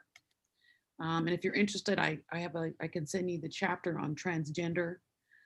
There's also a documentary, I can't remember the name of it, about one of the gentlemen that's in the chapter. And it talks about, the chapter actually talks about the experiences of children who are transgender and what their world is like. And so it's very much like the rural urban divide, where people don't know people of color. If you don't know someone who's gay, or you don't know someone who's transgender, or you don't know what that experience is like to have a transgender child, you could be, acting and thinking on some instincts that are not very informed. So I like this book. It has narratives about all the different kinds of identities that are marginalized, including children who are dwarfs. It also has a chapter about children who are born of rape. And things like that. So it's one of those books that you put on your shelf and you work through a chapter at a time. It's pretty big, but I'm just saying that as a caveat before we tackle these questions. If you're uncomfortable, there's a resource that you can go right to get you thinking about it. All right. I'll try to find my chapter while you guys are talking. Scott, I'll let you go first on these. All righty, that sounds fair enough. Okay. And I'm not as familiar with the transgender world, so let me start off with that. Okay. So some of the things are going from my opinion now. Maybe some of those things may change later on, and some of what I'm going to say may go against what most of the people in this group does, but I am always open to listening, being educated, and expressing a change of opinions. Let's start with sports first. Just taking this on the surface, and that's where I have to approach this from. Someone who is who believes that they are a man trapped in a woman's body. I'm sorry, let me rephrase that. A woman trapped in a man's body and feels that they should go out and run track. I think they would have a decided advantage, because even though mentally they are a woman, they still have the physique, the strength of a man. So that may give them an advantage in that particular area. Like I said, I am taking this on the surface of this, and I realize and understand the feelings run contrary to this, but I'm trying to think of fairness to the other people who would be competing in the race. We don't allow people to take enhancements to improve their athletic performance. And on that level, as I'm thinking about this, that's how I view this. In terms of viewing, and should we do both questions? Go for it. Yeah. Okay. In terms of viewing about sexual orientation in general, I've talked to people who came out later in life who were gay. I have a good friend of mine I went to school with, who, good-looking guy, very straight, grew up in northern Louisiana, which, with all the connotations, there was no way he could possibly have even considered coming out of the closet if he had even reached that approach. He got married, had several daughters, and then he realized, after talking, therapy, and all that, that really he preferred to be with men, which was a big change. The big thing when we talked about this, that I had asked him is, how long have you known this? And the answer was all his life. which made a big impression on me, meaning that he realized this as a little kid. It's the same, I am sure, for people who are transgender, as well as for other gay people. They always know this type of thing. But like I said, it's a learning process, and I can still be educated on that. But that's my initial thoughts on regarding sports. In terms of gender reassignment, I want to make sure I got the term right. For anyone under 18 years of age, I am not comfortable with that because people are still growing and evolving. And there are people who we all know who experiment, test the limits of their boundary, and then decide, no, this is the way I want to go. I think under 18, in most circumstances, they just don't have the maturity to really know. After they're 18 and they've gone through all the different thought processes on their own or with talking with others, then there is time to go ahead and make that decision. Should it be a crime if a person assists, coerce, or whatever? I don't think so. I do think that the parents should be involved. And yes, I recognize that there will be parents out there who will feel that this is an abomination and not their kid. But unfortunately, 18 is a cutoff for becoming an adult. There's a lot of things you can't do until you're 18 or older. And at this particular point, that's how I feel that this is an area that should be waited until they get that one, until they get absolutely sure. I think there was one celebrity who had changed his identity or his gender. And then all of a sudden he decided that after years of being changed, maybe he made a mistake and he should change back. It's a tough decision really for anyone. And for someone who is 18 or I'm sorry, younger than 18, why put them through a situation like that until they are absolutely sure? And I think most parents, and I recognize not all, would be supportive of their children. Okay. And do send me that chapter on that, Tracy, please. I just posted it in our chat. It's the chapter called Transgender via Andrew Solomon's book, Far from the Tree. I also posted a link to the documentary, and I'm trying to find one other item. David, you want to respond? Sure, thank you. Yeah, these are very difficult issues and very relevant issues. Thank you for posing them. And I agree with Scott in the sense of, not being expert in the field.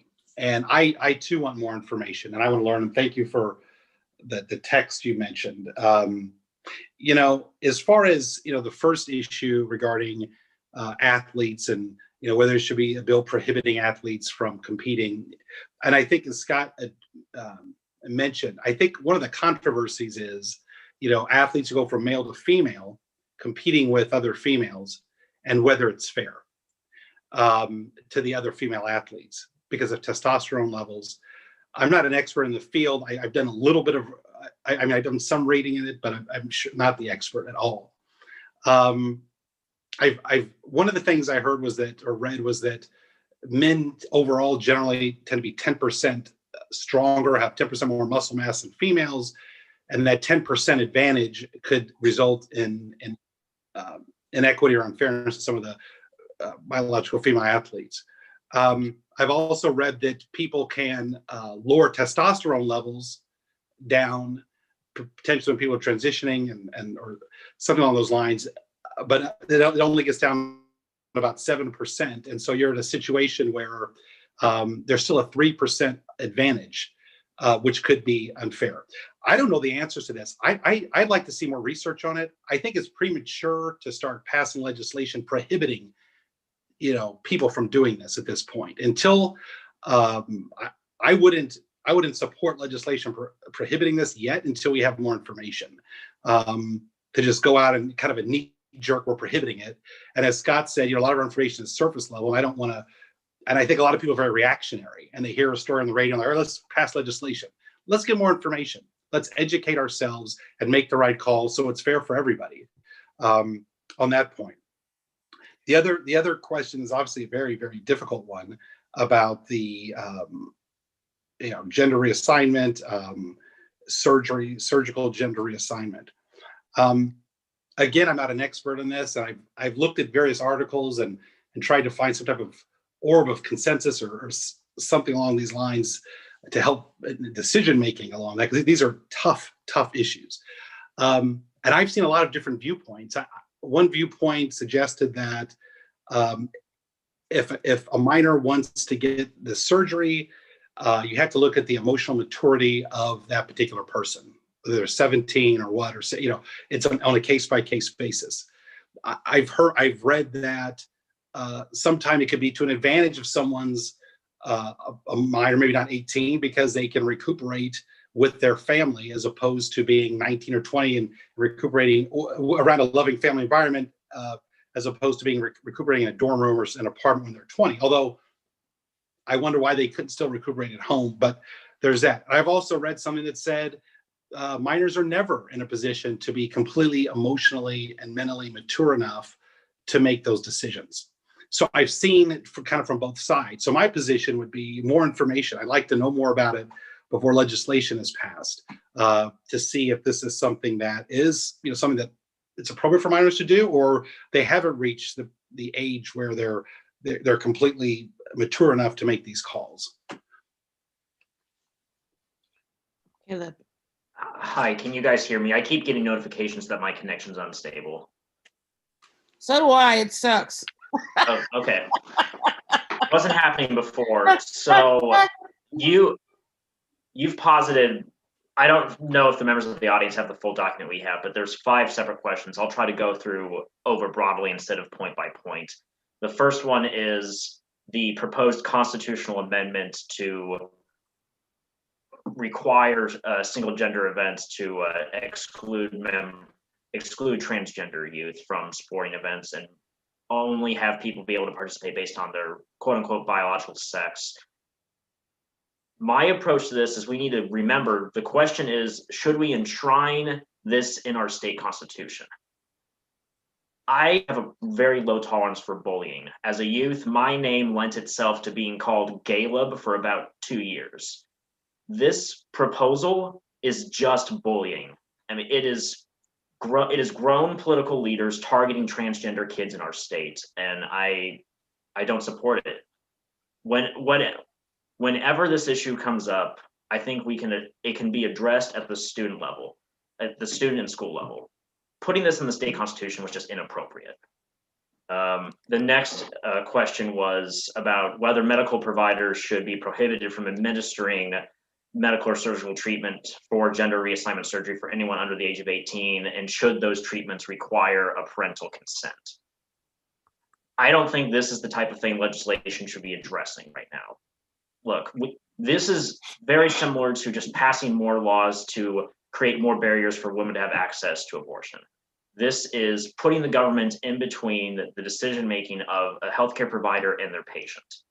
This is also hitting at the reason why the second proposal is proposed, that surgical or hormonal treatment needs to be restricted unless you have parental consent, is because of the idea that someone who's under 18 and may not be sure of themselves may seek the treatment and receive it without knowing the full consequences and without parental consent. We need to remind ourselves that this treatment is not cheap. It's not like being 16 and sneaking out, going to Living Campus and getting a $50 tattoo and then hiding it. It is a major commitment of not just your resources and yourself that I don't believe we should be just passing a law that interferes in that process. The last main areas of Tracy's questions were whether gender reassignment surgery should be treated as like child abuse if the person who receives the treatment's under 8, or should it be a crime for a person to coerce someone into undergoing hormonal treatments for the purposes of gender reassignment? Again, I disagree. I don't support these measures and I disagree with them. These, in my mind, these proposals come from what we saw 10, 20 years ago with the gay movement, where there was this idea of the gay boogeyman, that gay parents would want to raise their kids to be gay and they would force it. This is just a rehash of that argument, but for the transgender community. Assuming we have this individual, because to be fair to these proposals, I could see the real concern that parents, regardless of their gender affiliation, may be abusing their child and forcing a child to undergo these surgeries. I can understand where that fear comes from. However, if that person exists, their abuse is not going to be limited to the single instance of forcing their child to undergo surgery. There's going to be other signs, and the law already has adequate measures to catch and punish parents that are abusive to their children. We shouldn't be drafting new legislation to target the gender community. Thank you for that, Caleb. That was excellent. I want to throw something really crazy out there. Hey, before we do that, I just want to weigh in on the transgender bills. Cool. And I put some resources here, and we can download this chat thing, and I'll email it to you when we're done so that you have these. So don't feel overwhelmed that I put those links. I'll download it and I'll email them to you so that you have them. But like last year, I believe there were almost like 20 anti-trans bills that were introduced into MOLEG. And every single one of them is pretty much a straw man argument. A lot of the questions that were discussed here, number one, the medical community does not condone or even authorize any kind of surgical transformation or reassignment until they reach the age of 18. Same thing with hormonal treatment. Children when under the age of 18 does not get hormonal treatment. What they get put on are puberty blockers that keep the body from going through the radical changes induced by puberty, so that if they choose to carry through once they reach the age of adulthood, that they can determine, okay, I want to transition, and now the body has like a much easier way of actually presenting as intended. So like the legislation in question across the board was really just creating some very strawman arguments. And frankly, by even discussing this type of legislation, you're kind of trumping medical practices in general. I mean, that profession is highly regulated and they have their own information. This is out there, but I want to make sure that was kind of apparent what we're talking about here, because we're legislating to something that doesn't exist. And yes, it sounds like a horrific thing, but it doesn't bear out in reality. So, I tend to get very, very upset with the individuals who introduce this legislation, because frankly, I think they are educated on it. They know these things, and they substantially misrepresent the positions because of their own personal interests. And so going forward, as you look at these resources, I just want you to keep that kind of thought in mind. And if you ever do engage with other candidates or politicians, and you hear these arguments, they're completely bogus. And it's just creating this boogeyman approach to drum up support. So I would just challenge you with that, at least. Before we let everybody have their closing remarks, I want to throw something really crazy out there, and that is that gender, like race, is a social construction. We are taught to perform being male. We are taught to perform female. Those are considered normative categories. It's just like people think that you can act Black, or you can talk white, right? Or you can, you know what I'm saying? These are all social constructions of a way of categorizing and sorting people out. And depending on your worldview, when someone doesn't act, it's like people tell me, well, you don't talk Black. Well, then how do Black people talk? You know what I'm saying? It's stupid. But, so this idea that people might exist in a world that's non-normative is very uncomfortable for a lot of people. So yeah, these strongman arguments are aimed at channeling your discomfort for non-normative. So I just want to put it out there that the way that we embody gender and all that is deeply social constructed. We've been surveilled our whole life about how men should do this and how women should do this, and women should speak like this and dress like this and stand like this. I get this about being bald-headed. Well, what does your husband think about you being bald? Because women are not supposed to be bald. Well, my husband's bald too, right? So what are you going to do about that? Well, there's a medical reason why I don't have hair, but I'm just saying there's this way of looking at gender that we are putting some constraints and fears there that are our social constructions. So I'm just putting that out there to for you to think about. We need to wrap up. We have about 10 minutes. So I'll let you both, all three of you have about 3 minutes to close up and give your thoughts. And we'll start with David. Thank you for having this forum. It's excellent. And I've learned a lot through this. And thank you to Caleb and Scott. I appreciate your input, and it's been, and I appreciate your participation in the process. And I think we need good candidates involved in this because democracy is important and there's a lot at stake. I think I'm the best candidate in this race. Primarily, I think for several reasons. I mean, one, my background in regards to criminal justice, the work I've been involved in. My firm is still operating. We still do criminal defense work. We have litigated against entities. For example, we may have a guard that beats somebody, and that we've gone after them in court. My work with the review board, a very difficult time getting that passed. It still has work to do, and it's not perfect by any means, and it needs to pivot from this original creation to dealing with like racial profiling issues, and it's equipped to do that. I think the people on the board just need to understand their purpose and what they can do. So it needs some tweaking, obviously, but because of my work in that, I've been involved in the community regarding that as well. And also, thirdly, if I'm nominated and elected, I believe I've been told I would be the first African-American from Boone County to serve in Jeff City. And that's not important for me as much as it is for the youth of our community to have role models that they can succeed. I grew up in Columbia. I'm not a transplant per se. I mean, I've been here. I went to elementary school here. I lived in other states when I was, a lot younger, but I went to elementary school here, junior high here. I graduated from Hickman. I graduated from Mizzou.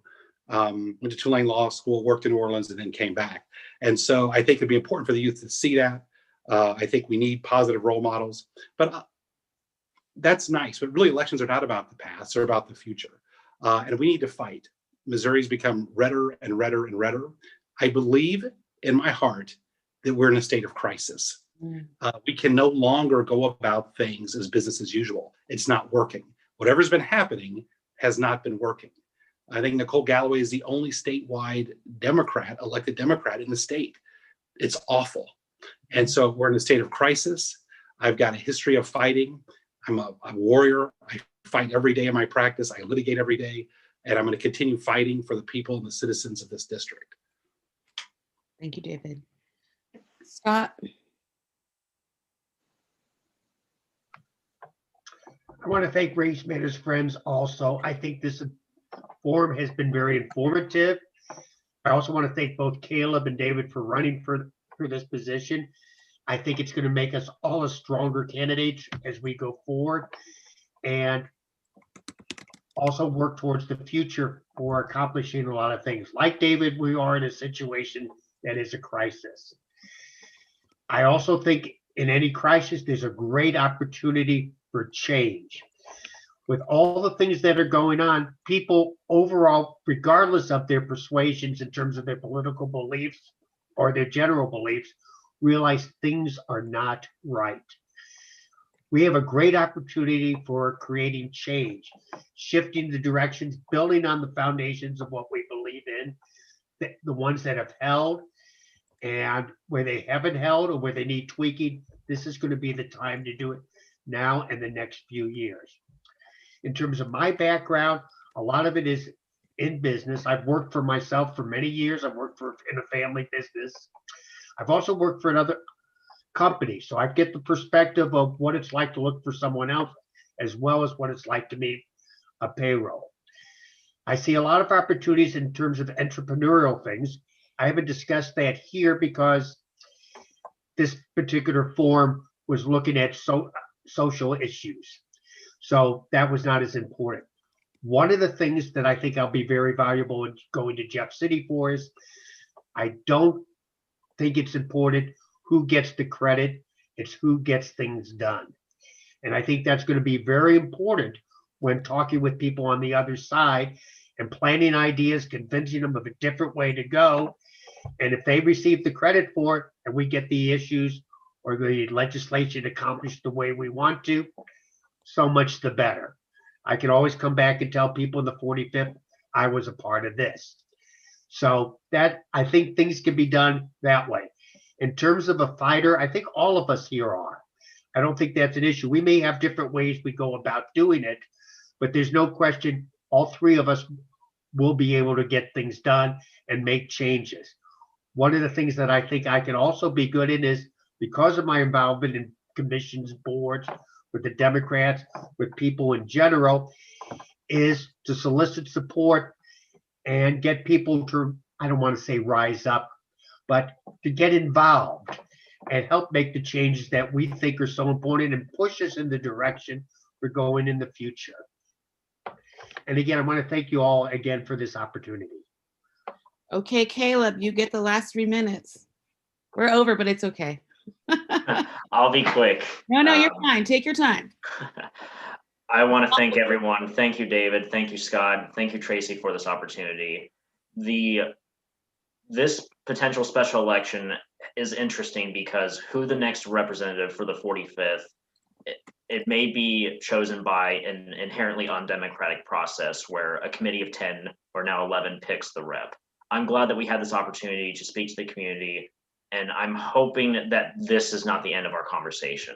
I hope this continues. This conversation gives me hope because I can see a lot of strength from the Democratic Party going forward. If people want to reach out to me or follow me at all, please, you can find me at hallformissouri.com or bettercaleb.com. My entire my entire legal practice, I've been working in public service through the Legislature, Office of Public Counsel, and for volunteering with Midmo Legal Services. I'm used to being David versus Goliath. Our office is 12 people, and we have to take on large, entrenched monopoly, multi-billion-dollar utilities across the state. And I've still been, if I may humbly say, still been able to seek multi-million-dollar judgments for Missouri citizens. I want to translate those efforts to representing the 45th for all people, not just the people that like me, but for all people, for all Missourians specifically. Thank you. Thank you. I just put a note that you can all put your contact information in the chat threads. You can type that in there. And then we will also post this to our Facebook page. It's running right now through YouTube, but we'll also make sure it's posted on our page. But if you put your contact information there, people will know how to contact you. It'll run when we rerun this again. It's running right now live, but we'll also put it on our BLB and our YouTube channel via our website, which is racemattersfriends.com, and we have a video library, so you can find it there. Thank you, Caleb, very much. Thank you, David, and thank you, Scott, for joining us today. I do hope that this isn't the end of these conversations, and I hope that it isn't something undemocratic that happens, but Caleb, you're on point to keep us on point to reminding us that these are the possibilities that are out there and we need to be prepared for them. I think there's a lot we can learn from the shift that happened in Georgia. So we should start paying attention to how they built over the last decade, how they made a change in the electorate. It didn't happen overnight, but it was a campaign. All right, Chad, do you have anything closing that we need to take care of? I had something Chad? to consider. Let me just pop Yes. real quick. Okay. And I just want to point out, this is a change from last year's forms in lobbying. So as a witness appearance form, this is something that anybody who wants to basically present before any of the committees would need to fill out and provide their written testimony. But towards the bottom, they added an affirmation statement. basically this saying like, you can be, as a witness, as a public member, open to criminal charges for perjury and other offenses, or contempt of proceedings. So I guess my question is, number one, do you have any particular position on this statement, or do you have any concerns that the witnesses are signing this, but not necessarily the representatives? And I guess the second part of that question is, would you also verbally affirm that your testimony is true and correct in this interview process or this roundtable? I guess I'll just speak. I think, Scott, I think everyone here was speaking from the heart and true today. So I can attest to that. Understanding that, I think David will agree with me on this, understanding that although we're an attorney, what we're saying now should not be considered legal advice. Mm-hmm. I do not know about the enforceability of this provision against particular witnesses before the legislature. All right. Appreciate your feedback. Anything else? I will email those items to you. Thank you, gentlemen, very much for joining us today, and enjoy the holidays. Be safe. All right. Happy holidays, everyone. Thank you. Thanks again very much for this. No problem. No problem. See you soon. Okay.